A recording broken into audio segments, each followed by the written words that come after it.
Hello, and welcome to Storming the Castle, Open Source Challenges in Government, where Kathy and I will regale you with tall tales of valiant heroines battling outdated systems and dragging them kicking and screaming into the 21st century.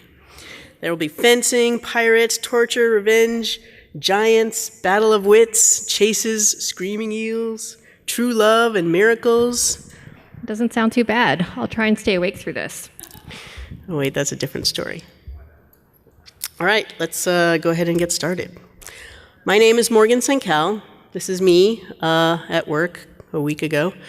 I started my software programming career back in the early 80s on my Radio Shack Tandy computer using BASIC and playing Pong, which basically makes me a cliche, I think.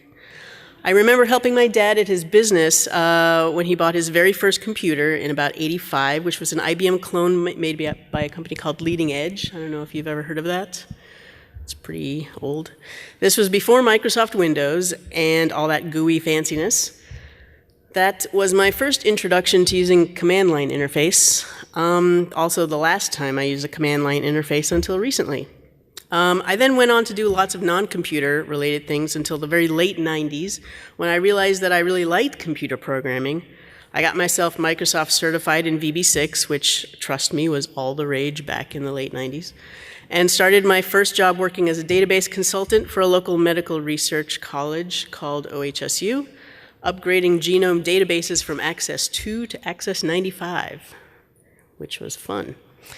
After that, I worked for a while as a sysadmin for a flower supply shop before getting hired in 2001 as a contractor at Bonneville Power Administration as a cold fusion programmer, of all things.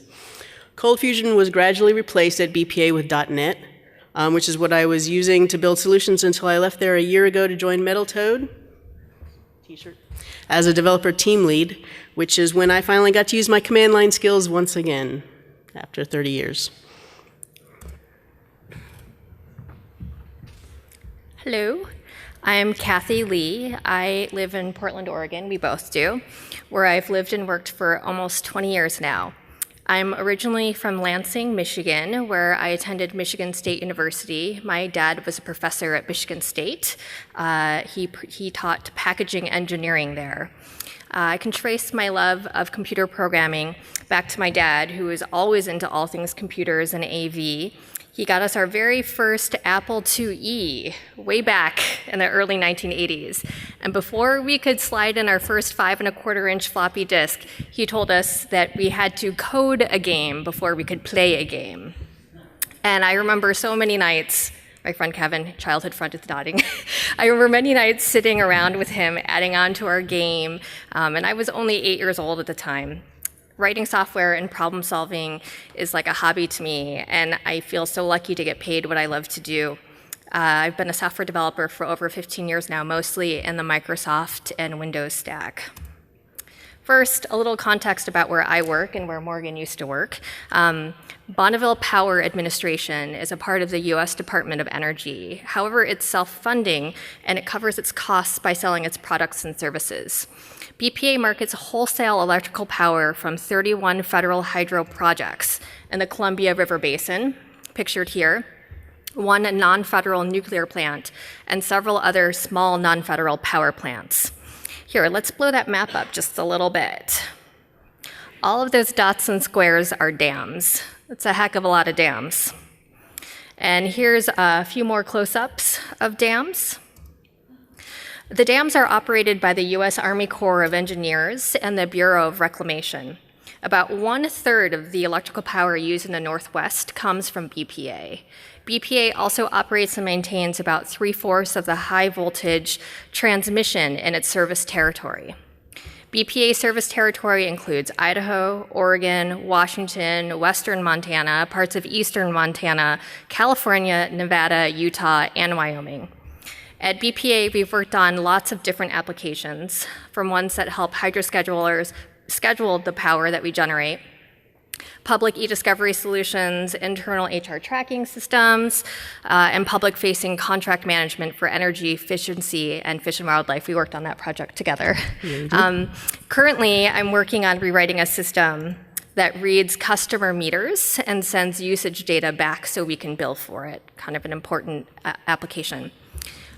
With that background, let's get started with part one. We're going to talk about challenges to using open source tools in a government agency.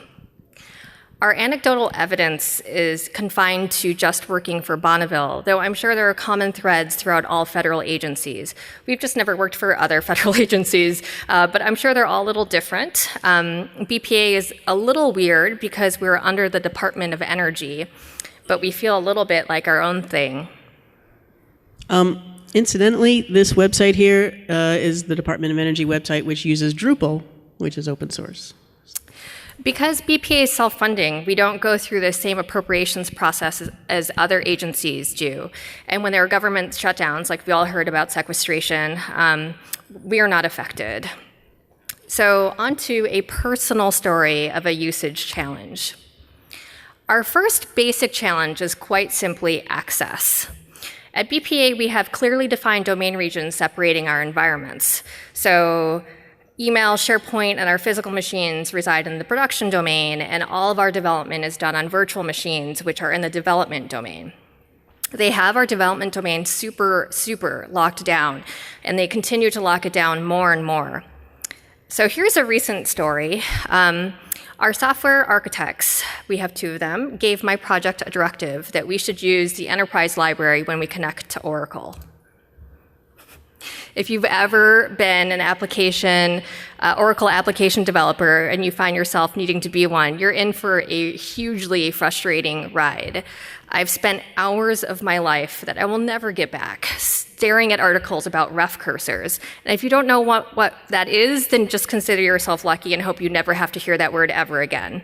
The project I'm working on is a rewrite of a legacy system, and it was referencing the Microsoft Oracle client, which has since been deprecated. And in fact, when we build, we get like a gazillion build warnings on this. So I found a version of the enterprise library that used the new and recommended Oracle client, which is written actually by Oracle, and I used NuGet to grab it, and I thought, hey, problem solved. But it turned out that the version of the Oracle client that they were referencing is not the one we have. They had a newer version, and we had an older version.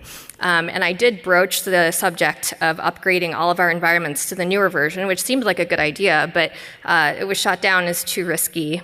So the recommended approach was just to go to Codeplex, take their code, reference our version of the client, compile it, and use it. And this should all just be really easy, but it totally wasn't, because we only have Internet Explorer. That's it. That's all we got. Only Internet Explorer. And IE in our development domain locks everything down. So trying to view the code in Codeplex left me with nothing but the spinning cursor. It just sat there and stared at me. And the security settings are locked down by group policy, so when I went to try and change them, it was just like, can't click anything. So I was like, okay, new plan. I went back to my production machine in the production domain, which, like I said, only gives me like email and that kind of thing. But I tried to open up IE there, and lo and behold, it actually let me see it. So it's true, the security settings in production are actually lower than they are in the development domain. But there's no clipboard action allowed between domains. So what I had to do was I had to open up our Team Foundation server web access in production, attach the files to a user story, which actually made no sense, go back to my development machine, open TFS web access, find the attachments, copy them locally to my dev machine where I could then reference those files, build, compile, test, etc. This all, by the way, just happened in January, so this is not some like super old story I'm telling you. Here's how this might have worked in the private sector. That's you or me, someone. That's your IDE, and then you just go to Codeplex. Oops, Clodepex. So that's a funny typo. How many people accidentally every day type pubic instead of public? How many people giggle every time they do that? I do, so sorry about the typo. It happens. So anyway, there's you, there's your development machine, and then there's Codeplex, and that should just be super easy that fast, right? Here's how it worked for me, if we can backtrack a little bit to my story. So there's me, right? There's my production laptop. I go to my dev machine, and I can't do anything. I'm stuck. So I backtrack all the way back to my production machine, go to Codeplex, copy, paste the files, upload it to Team Foundation server, backtrack all the way back up to my development machine where I can download those files from TFS and then add them to my project, compile, and use. So once again, here's the private sector, and then here's my poor situation. Our second challenge is the sheer size of the federal government. They say that the more people work for a business, the more of a monolith it becomes, and the harder it is for that monolith to change directions. Dun, dun, dun, dun, dun, boom, boom, boom, boom. You know, I remember somebody, I think it was actually President Obama, who explained what it's like to change the course of a government agency. It's kind of like turning one of those giant cruise ships, you know. When you're in a tiny little sailboat, you can just whip around an obstacle or, you know, an iceberg with very little planning and forethought because it's so small and responsive. But something the size of the Titanic, you need to take 3 hours just to make like a tiny half-degree course change. And if you try to whip it around that obstacle like the sailboat does, you end up with this, which doesn't look too pleasant. If you consider the fact that the administrator of many government agencies are personally liable if things go, well, sideways, you can imagine the level of cautiousness that can be found starting at the very top of the agency and trickling all the way down throughout. The federal government employs around 2 million people worldwide. We're neck and neck with Walmart. There's some competition. And the next closest employer is McDonald's at 420,000 employees. I think that a lot of the obstacles encountered are just habit or inertia. Open source is just so far outside the comfort zone when it comes to finding solutions, especially considering it was anathema for so long. Combine that with fear and a lack of knowledge about why these solutions that were previously viewed with such mistrust are now acceptable. I found a quote written in an article by Mark Bohannon of Red Hat from opensource.com regarding this report done by the Department of Homeland Security that pretty much summed up our experience and impressions. He writes, "One of the central challenges identified is plain inertia, that is, resistance to change. A government employee said that the government's rejection of OSS is a combination of fear and inertia. They don't like to move outside their comfort zone, and there's a fear of the unknown." An OSS expert stated, "For OSS and the government, the biggest impediment is habit. They're used to buying what they've bought before." While not explicit in the report, as newer generations of IT professionals who grew up in OSS come into the government, it is likely that this assumption will shift. To some degree, we are already seeing it in agencies. Did your laptop freeze? Oh, there it is. All right, sorry about that. On to more challenges. The biggest fear of them all, obviously, is security fears.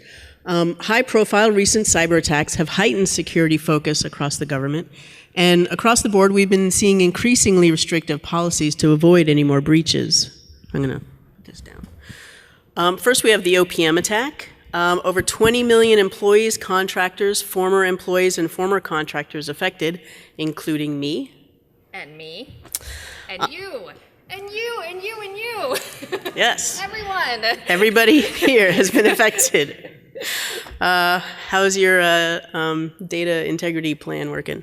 The OPM, this possibly originated in China, and the OPM had been warned multiple times of security vulnerabilities and failings. Security experts, in the aftermath, have stated that the biggest problem with the breach was not the failure to prevent remote break-ins, but the absence of mechanisms to detect outside intrusion and the lack of proper encryption on sensitive data. The then OPM CIO, Donna Seymour, who since has retired, countered that criticism by pointing to the agency's aging legacy systems as the primary obstacle to putting such protections in place despite having encryption tools available. Next, we have the IRS attack, which affected over 300,000 people. The criminals were especially after e-file pins. Who here e-filed their taxes this year? No? So they were after the e-file pins, which are used to electronically file your return, and about 464,000 unique Social Security numbers were involved, and of that total, 101,000 Social Security numbers were used to successfully access an e-file pin. Both of these attacks successfully retrieved personally identifiable information. We call that PII, and in the government, everything is an acronym. We'll have lots more later, with the potential consequence of identity theft.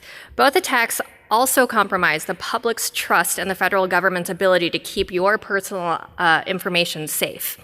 The federal government takes these attacks really seriously, and they've conducted both internal and external tests of both of our physical and cybersecurity and sent their findings to agencies as really serious and needing to be remediated or face penalties. It's weird to think of the government as a brand, but after these high-profile attacks, the government brand has been seriously eroded. If you've ever had to sit through a cybersecurity meeting, your poor brain would turn to mush really fast as people sat around talking about DISA policies. DISA is Defense Information Systems Agency, STIGs, Security Technical Implantation Guides, and POAMs. God, I hate poems. Nobody wants a POAM. Wait, we should write a poem about how much we hate poems. We totally should. Wait a minute. Wait, I think I can come up with a quick haiku. All right. Oh, so many words. Plan of action and milestones to say that your app sucks. That's my poem. A poem is innocuously named a plan of action and milestones, and it sounds super mild, but trust us, you do not want a system you're working on to have a POAM. If an application you're working on has a POAM identified, you have to work through this entire workflow. And it's the kind of situation where you have to drop everything you're doing and answer a million how did you let this happen questions from your manager, from your manager's manager, from their manager's manager, and just going on up the chain. And I just want to point out, this isn't if something actually happens. This is just if they find something that might let something actually happen, maybe if all these things line up and the moon collides and all this stuff happens. It's true. It's just identifying a weakness, not that that weakness has actually been exploited. POAM is identified thusly. A plan of action and milestones is mandated by the Federal Information Systems Management Act of 2002, FISMA, more acronyms, as a corrective action plan for tracking and planning the resolution of information system weaknesses. It details resources required to accomplish the elements of the plan, any milestones in meeting the tasks, and scheduled completion dates for the milestones. If your system gets a POAM, you could start your adventure looking like this. And a year later, you might look like this. And that's enough to make anyone scared. And all of this is enough to make anyone super risk adverse. So what does this mean for open source and government? It means people are more scared than ever to have their name attached to an approval for software that caused a security breach. Security concerns and stricter government regulations are making it harder to get open source software approved. There are concerns that people in the private sector would never consider, like the country of origin. I found an article written by David Gallagher. He writes on a government contracting law blog, and he says, one of the most perplexing questions that has plagued government contracting community in recent years relates to the country of origin for computer software. Where most government procurements restrict the purchase of products that were not manufactured or substantially transformed in an approved country, the question of where software is substantially transformed is one of critical importance. Particularly where the government buys more and more software products, and particularly where those products are distributed via direct download. The Department of U.S. Customs and Border Protection has long resisted issuing any authoritative guidance on the country of origin for computer software, leaving industry to reach its own conclusions that hopefully will be adjudged as reasonable in the event of later government scrutiny or challenge. In the private sector, concerns are more about like which project has the best API, they're most active, or have the broadest acceptance. Also, it's not as if a disgruntled employee couldn't easily inject malicious code into custom software. In fact, insider threats are something we regularly have to take training on. I actually took training last week on it. We're trained to look for signs of someone working strange hours, suddenly buying expensive items, someone who is maybe going through tough times like a divorce. It's really tragic. The whole idea that many government employees are like DMV employees isn't far from the mark at all. It would be more difficult to find a happy government employee than it would be to find a disgruntled one. Now let's move on to part 2, where we talk about challenges to contributing, and these are bigger than the challenges to using. A big challenge here is the lack of a unified mechanism to communicate with all federal software developers. When Morgan and I were putting this presentation together, we were asked if we could give an interview about our topic, and we were like, definitely, we would love to. And one of the questions the guy asked us was, the Obama White House recently released a draft open source policy for public comment. Do you think this is a step in the right direction? And I had no idea what he was even talking about. I had to Google it. Seriously. There is no current way that the federal government communicates with its employees in the 2210 series, which is the IT series.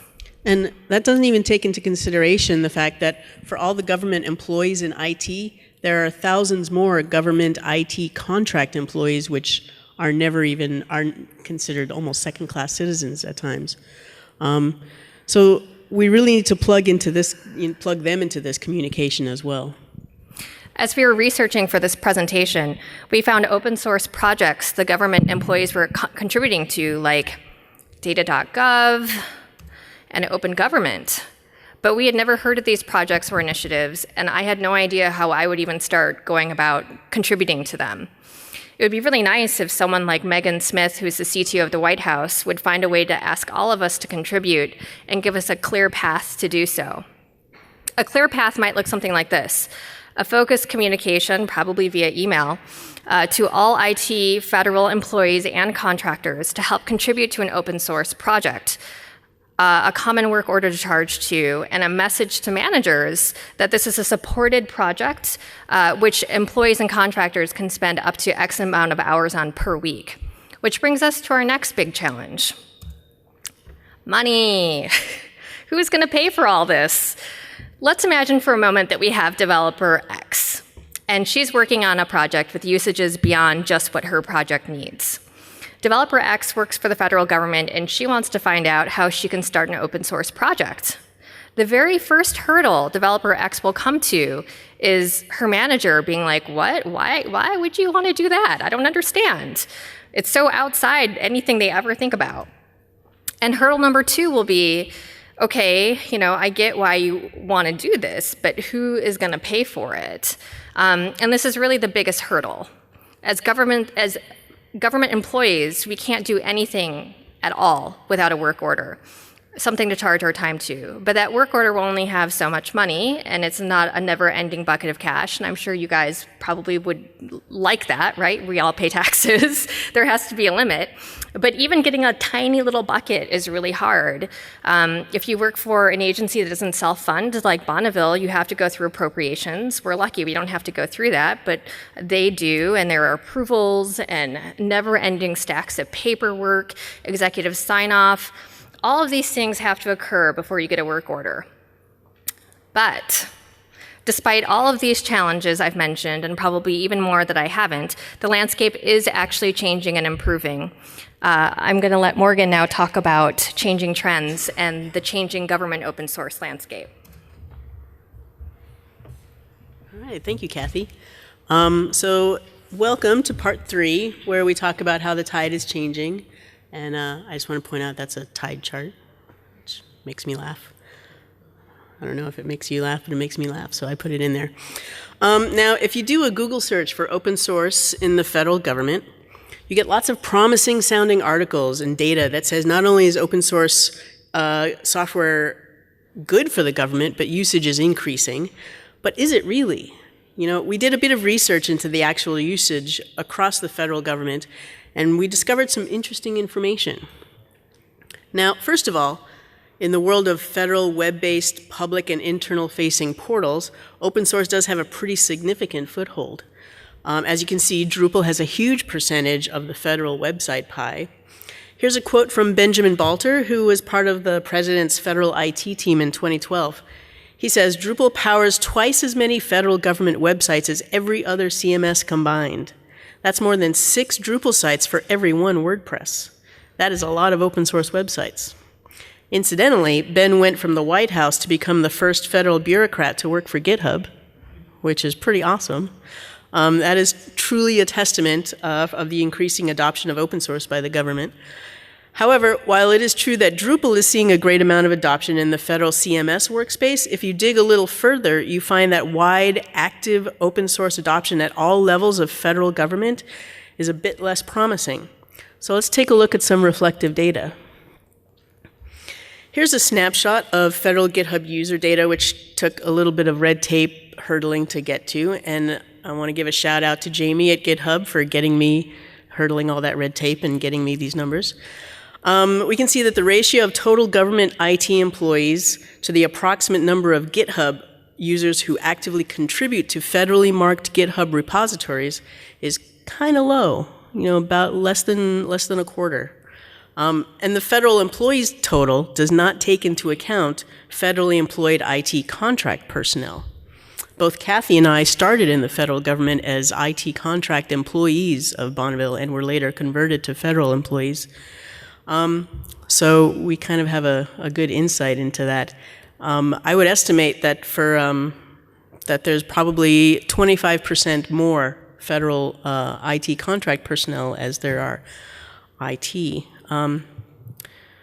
So let's take a look at if we added those contract personnel, which makes it even a little more dreary.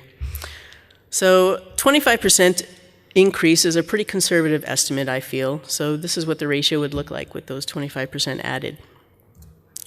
So then I started taking a closer look at some of the GitHub organizations that were out there and found that each agency's method of representation on GitHub varies widely.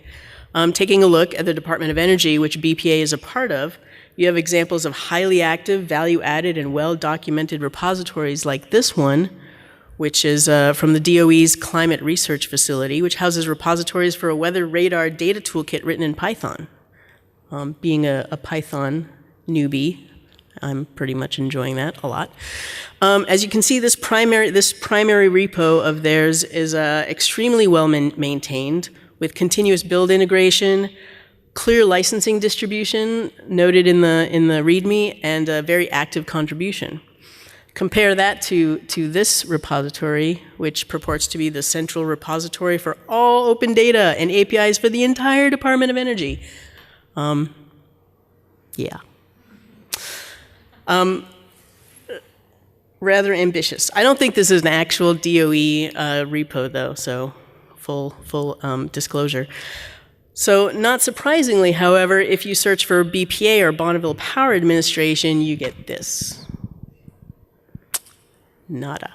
I imagine that Kathy's not at all surprised. Not in the slightest. Right. So let's keep looking. I figured next I ought to look at the White House and see if they could find, if they had any resources on how to encourage open source usage and contribution. What I found were sweeping promises of their gates being swung wide to open source, including the OPM's new source code policy. OPM is Office of Management and Budget. And the open source code policy is the one that Kathy was referring to earlier.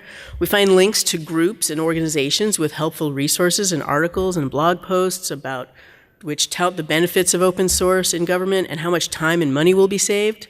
But we also find that at the same time, panic, fear, and misunderstanding continues to have a wide adoption across the government and stifles the impacts that implementing open source at the federal level can bring. And even when you try to click on those previously mentioned resources that I was talking about to help you, you find that many of these resources are outdated or just plain missing.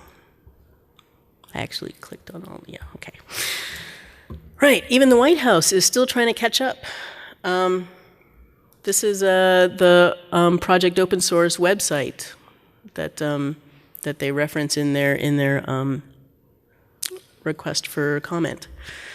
But regarding the White House's Project Open Source, I am pretty excited to see what happens when this website does go live, because I think this will be the first step at creating that network of government IT communication specifically around open source usage and contribution that we are so in need of. However, in order for that to happen, OMB will have to analyze all the feedback submitted during the public comment period, which closed just last month, and revise the policy as necessary. How long that will take, no idea, and they are not saying. But one of the things this policy states is that not only should agencies consider open source equally during procurement of, but it also states that they should contribute at least 20% open source back to the public. Personally, I think an arbitrary percentage is not the best approach for some agencies, but to say instead that a percentage of all code that could be publicly beneficial without compromising security should be made available to the public in an open source repository. So we've got all this fear, misunderstanding, doubt, ignorance scattered in pockets everywhere throughout the federal government. What can we as developers, or most especially as federally employed or connected developers, do about it? The first thing we can do is look for opportunities to educate our coworkers, our management, our administrators, and the agencies that we work with about the value of using and contributing to open source. Using open source products can reduce the time it takes to finish a project, reduces the overall cost of the project, and will improve the quality and security of the project. The transparency that so many government agencies fear is the exact thing that will help them. A community of experts reviewing and vetting code changes that will expose malicious code and ensure high levels of quality, which in turn creates a better end result. Another thing we need to do is to increase awareness of the factual laws surrounding procurement, because that's the biggest hurdle, I think, one of the biggest hurdles right now. This is one of the places where inertia plays a really big role, as well as misinterpretation of federal contracting requirements.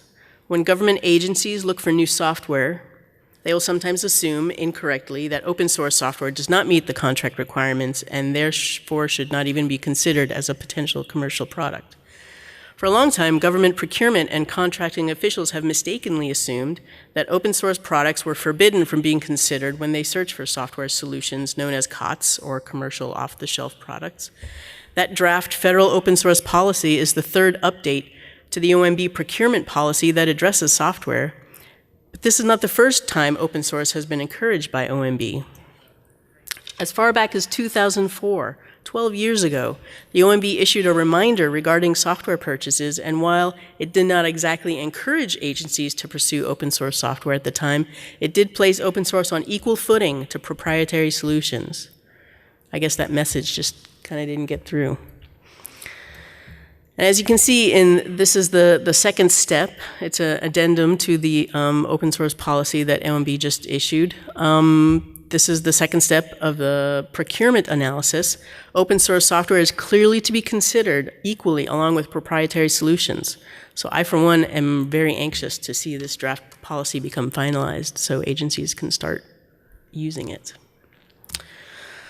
So what can we do about the fear, uncertainty, and doubt, or FUD, since there is no profit motive to pursue open source? Ben Balter, the guy who I mentioned who's now working over at GitHub, he had some great advice around this problem in a blog post he wrote called The Myth of Government IT. He wrote, "At each agency, the most valuable tool to combat that FUD, fear, uncertainty, and doubt, is not to ask, 'May I?' but rather to get directly to the ground truth of what exactly needs to be done to get relevant stakeholders to yes, and who exactly those stakeholders are. Using X service is going to violate agency policy. Do you have a copy of that policy I can read? Can you give me a checklist of everything we need to do to be in compliance with that policy? When was it last updated? Who can we talk to about getting that policy changed?" So it's more about, don't take no for an answer, find a solution, and find a way through to get to yes, which I think is really good advice. One of the most important, I think, things we can do is to share success stories of pockets of federal agencies, pockets within the federal agencies that are actually doing good work in open source. Stories like 18F, which is a startup agency within the GSA, or the General Services Administration. They're using modern software development practices and user-centric design to improve digital service delivery. They're kind of like a little mini software agency within the federal government. They're amazing. They've published hundreds of repos on GitHub and truly are transforming government from the inside out by acting as a government service agency which delivers 21st century digital solutions to other federal agencies. Another success story is the Consumer Financial Protection Bureau, which is the government agency that makes sure banks and lenders don't screw you over, which I think is a good thing. They published their source code policy right on their main github.io page, and they actually have a github.io page, where they clearly state that there are several positive aspects of OSS, or open source software, that should compel CFPB to seek out open source software when conducting market research on software for bureau-wide use. They also boast a very lively GitHub organization. Another success story is the U.S. Government Publishing Office, which publishes that famous or infamous publication, the Federal Register, which I've had the pleasure of reading. They operate an open source website called FDsys, which you can search for, where you can search for Federal Register information going back to the 90s. And they also have a small but active GitHub presence. I'm sure there are more success stories, but they're kind of hard to find because so much of government IT is hidden behind the doors of security and lack of transparency. But those days are slowly but surely changing, just as surely as people with new ideas and fresh perspectives are filling those government jobs. Lastly, I encourage you to support and contribute to those and other government agencies who are finally, at long last, forging their way into the 21st century of software. Contribute to the conversation about the federal source code policy, and don't assume that all federal agencies are aware of these changes. Tell your friends and colleagues who work in software about these changes so the word gets out. Use social media to raise awareness in your professional circles. And finally, be proud of the fact that your country is finally coming out of the dark ages into a great technological future where collaboration and openness are the foundation upon which we build software. Thank you.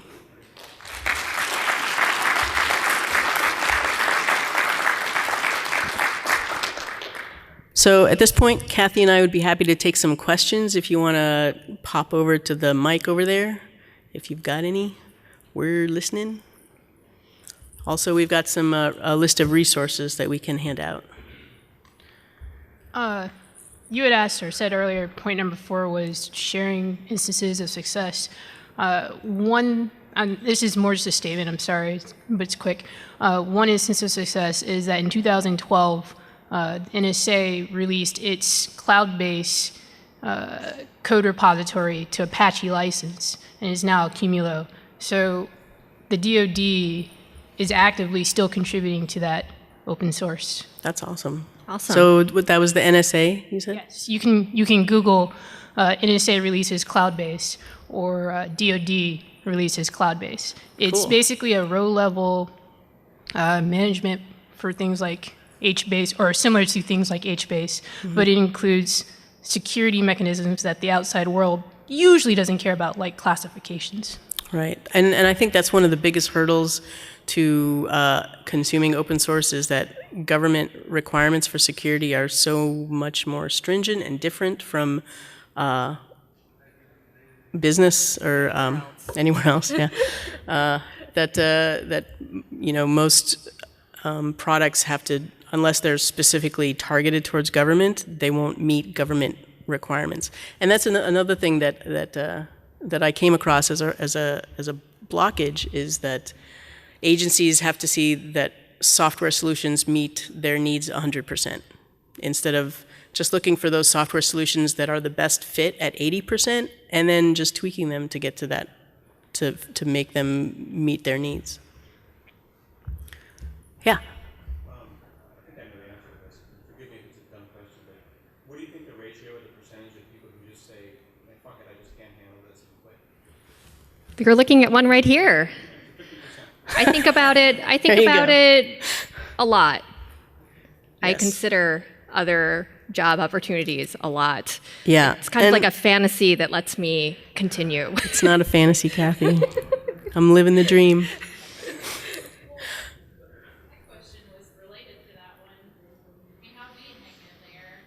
I used to work for a university where I used to have to do a lot of similar workarounds. It was so hard for me. Like, the little script would handle exactly what I wanted to do, but I couldn't do that in a lockdown environment. How? Well, I've been there for 6 years now, a year and a half as a contractor, and the rest as an employee. And I have to say that I'm really lucky. I have a happy little pocket that I get to live in, where I have a great team, and we all really care, and we're all really passionate about what we do. We always want to do things right. You just band together to work around whatever problems we have. And if it were not for them, I probably would not be there anymore. It's just this happy little pocket. I just live in it. But I do have frustrations all the time, and I do many times fantasize about working at other places, and at times exercise that fantasy a little bit differently.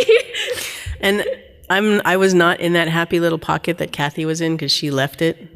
And I did leave her pocket. She ditched me. So it just got to the point where it was just impossible day to day to just do my job. All I wanted to do was come to work and write great software and provide solutions to either internal or external clients, and I just couldn't do that. I was fettered and shackled every single day, every time I turned around, and I couldn't take it anymore. But kudos to those of you who are hanging in. And I would say, reach out to your support network and try and, if you don't have one, build one, and try and make inroads back into to make change there. I mean, I put in 15 years, so I did my best. Thank you for your service, Morgan. Thank you. You're welcome. Any other questions? Yeah. So, have you gotten any support from your agency head, or in terms of, kind of slowly changing the culture for more use of open source software and higher adoption? Or is that just something that you're kind of doing from the ground up right now? I would say not really. I think it's mostly lip service. Yeah, things got a little bit better when we started being able to use NuGet, sort of behind the scenes. I have a feeling that probably shouldn't say this out loud, but I have a feeling that if people knew how much we were using it, we would get slapped. But it's just, something that we all use and something we all do. And since then, it's gotten a little bit better, but that doesn't sort of address the contributing side. That only addresses the using side. And I really wish, there are a lot of things that we do that, other people could probably use, but there's no way to release it to the public. Yeah. I've got several anecdotal stories, of I found this one little plugin years ago, and I think this was when I was still doing Cold Fusion. And I'm like, wow, this plugin would solve all the problems I'm having with this one little piece of functionality that I'm trying to provide on this website. And this guy is a well-respected Cold Fusion contributor, and it's really great, but he's Belgian, so I couldn't use it. They're like, sorry, nope, you're out. Yeah, Dave. Hi, Dave. I just wanted to point out that there's also a community for government on GitHub, right? There's github.com/government, where this type of discussion is very vibrant, and it's a peer group only. You need to talk about the .mil address to get access to it. But how do we do things? How do we get past these barriers? Is like 90% of the conversation there. So That's awesome. If I was still there, I would be on that instantly. I would have done it yesterday. I like this Ben guy. I think I should meet him. Yes? There's also the fact that group of management has made investments for the agency, and they have a vested interest in maintaining that investment because their careers now hang on it.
this flow between the vendors and that level of government IT management has an interest to maintain it. They will continue to do so. They will fight like hell to keep it. Yeah, I saw that happen at BPA with SharePoint. You know, when we were overhauling our external facing website at BPA, and we've been trying to talk them into doing that for years and years and years, like literally years. Your website is old. You need to update it. You know, there's no content administration at all. Everything is done by hand-coded HTML updates. It's ridiculous. You know, and this is in the world of, you know, WordPress and Drupal being out and stable for years. So finally, the Department of Energy relaunched in Drupal, and I was like, see, look, our like, you know, umbrella organization has done it. Why can't we do it? They're like, well, we've decided we're going to do it in SharePoint because we have that. I'm like, but Drupal is free. So yes, I've seen that happen a lot. John, is that you saying we're done? Cool. Yeah. All right. That's true. It's true. That's true. Thank All you, right, everybody. Thank you guys so much. We've got resources here. If you have any questions, we've got our contact information up there. Also, actually, let me. And it's on the OSCON site too. Yeah, it's on the OSCON site. So please reach out if you have any questions or concerns or thoughts. Thanks a lot.